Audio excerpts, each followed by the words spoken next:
Ce vendredi 15 juin, Johnny Hallyday aurait fêté ses 75 ans.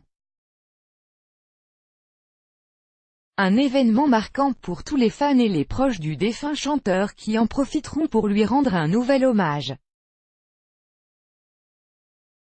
Mais quelques années plus tôt, le taulier aurait tout fait pour ne pas célébrer son anniversaire. Voici pourquoi.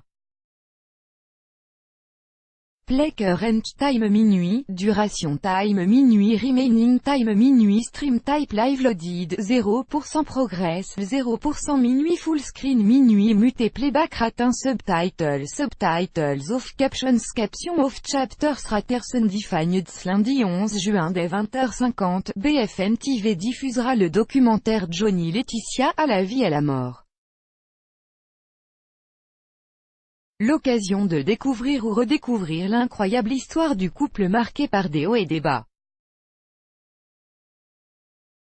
Si Yael Abro et de Laetitia Hallyday, les proches du rocker reviendront aussi sur les plus grandes épreuves de la vie de ce dernier, comme une opération du dos qui a failli lui faire perdre la vie quelques années plus tôt.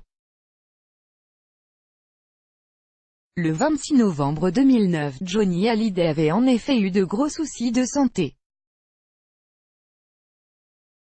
Après l'opération d'une hernie discale à Paris, son état s'était soudainement dégradé lors de son retour à Los Angeles. Quelques jours plus tard, le chanteur avait dû subir une nouvelle opération chirurgicale tant sa souffrance était insoutenable.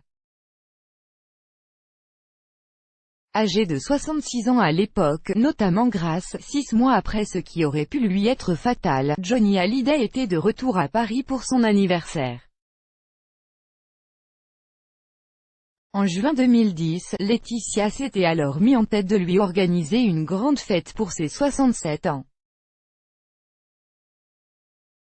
Dans son documentaire, BFM TV va ainsi dévoiler des images inédites de l'événement, organisé sur une péniche parisienne, où avaient été conviés le tout Paris comme Mireille Darc, Rachida Dati, Clotilde Courreau, Catherine Deneuve ou encore Eddie Mitchell, l'ami de toujours du rocker.